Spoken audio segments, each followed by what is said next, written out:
कंजूस का नाम नहीं लेना। कंजूस तो प्रायः थोड़े बहुत सभी होते हैं, क्योंकि लोभ पास यही कर न बंधाया, सोनर तुम समान रघुराया।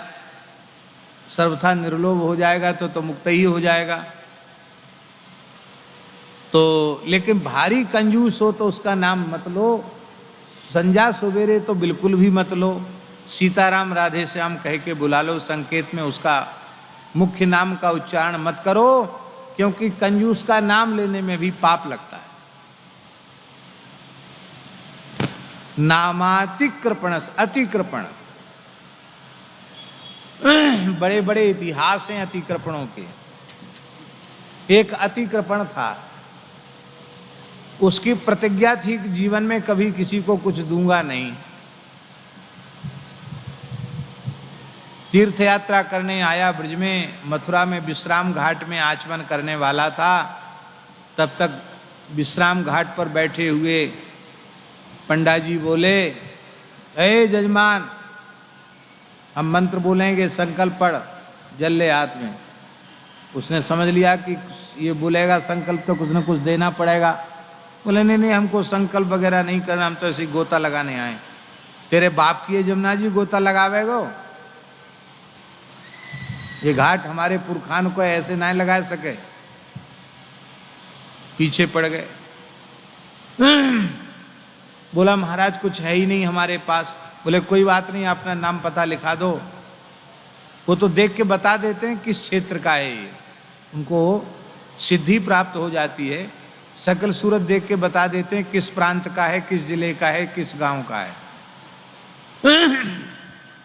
बही में लिख लिया कि 1.25 रुपया और 20 सेर गेहूं अनाज, 20 सेर अनाज और 1.25 रुपया दक्षिणा में लिख लिया। अब वो स्नान करके चला गया। सोचता था ये कहाँ आएगा, वहाँ मारवाड़ में रेत उड़ रही है, वहाँ कहाँ आएगा ये लेने के लिए। पर महाराज साल तो बीती नहीं, फसल पर पंडा जी पहुँच गए गांव में। उसने देख लिया दूर से आ रहा है, तो अपनी पत्नी से कहा मेरी प्रतिज्ञा व्यर्थ हो जाएगी, इसलिए मैं मरने का नाटक करता हूँ, तुम रोने लग जाना। मरे हुए से थोड़ी कोई कुछ लेके जाएगा।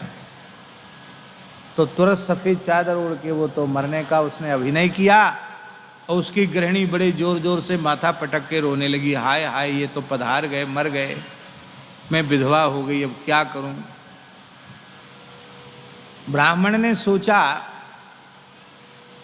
कि हमारे आते ही ये मर गया, इतना अशुभ हैं हम कि हमारे पदार्पण करते ही इसकी मृत्यु हो गई। लगता है कोई न कोई दाल में काला है। तो तीर्थवासी ब्राह्मण तो बुद्धि में उत्कृष्ट होता ही है हमेशा। तो वो भीतर घुसे चले गए, पौरी में बैठ गए। बोले अब कोई बात नहीं, जजमान हमारा मर गया तो बिना अंतिम संस्कार कराए हम जाएंगे नहीं,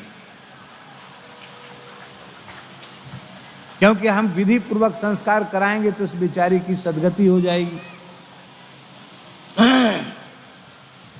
गृहिणी ने धीरे से कान में कहा कि वो तो कहता है संस्कार कराए बिना नहीं जाएंगे, अब क्या करें।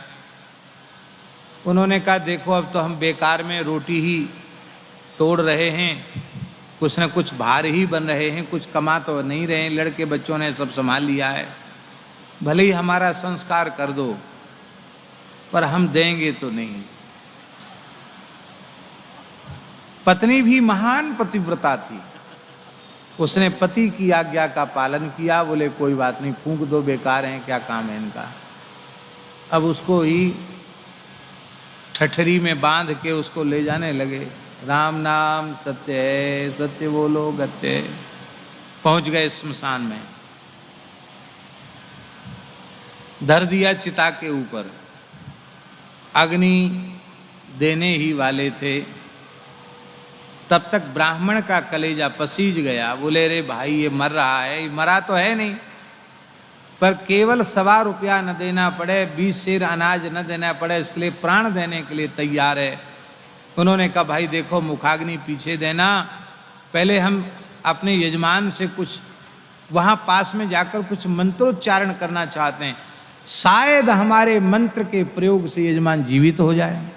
अरे महाराज ऐसा हो जाए तब तो क्या कहना, आप जिंदा कर दो तब तो बहुत ही अच्छी बात है।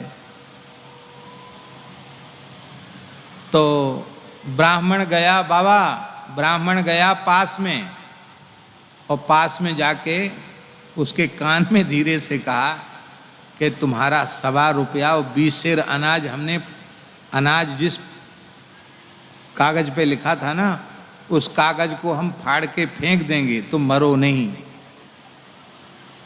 हैं? माने हमने 1.25 रुपया और 20 सेर अनाज माफ कर दिया, वो कागज ही फाड़ के फेंक दिया बही का। अब तुम अपने प्राण मत दो। क्यों? क्योंकि भले ही मैं त्रिकाल संध्या करने वाला ब्राह्मण हूं, पर तुम्हारे जैसे कंजूस का 1.25 रुपया और 20 सेर अनाज पचाने की हमारी सामर्थ्य हम नहीं पचा सकते। कंजूस का धन पचाना बड़ा कठिन।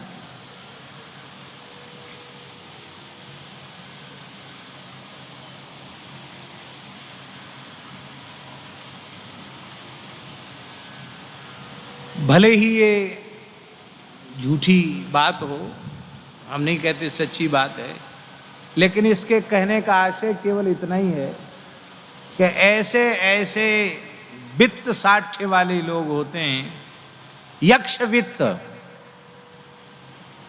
भागवत में लिखा है यक्ष वित्तो पतत्यधः, यक्ष वित्त का पतन निश्चित है। धन खर्च करने के लिए मिला है, संग्रह के लिए नहीं मिला है। शरणानंद जी का एक सूत्र है, बहुत बढ़िया सूत्र है, बांटना प्रसाद है और बटोरना विषाद है।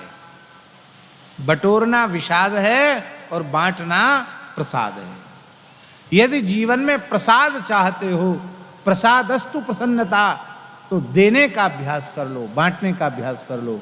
और जीवन में दुख कष्ट विषाद इकट्ठा करना चाहते हो तो किसी को कुछ दो मत, दिन रात इकट्ठा करने में लगे रहो।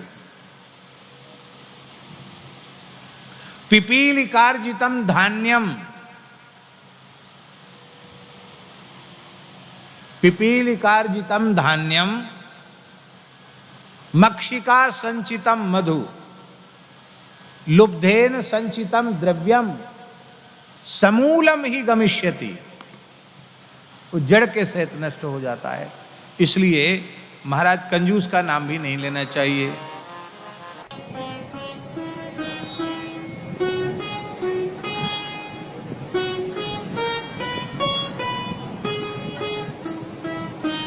श्री सीताराम प्रतिदिन सत्संग एवं दर्शन के लिए श्री महाराज जी के ऑफिशियल चैनल को जरूर सब्सक्राइब करें।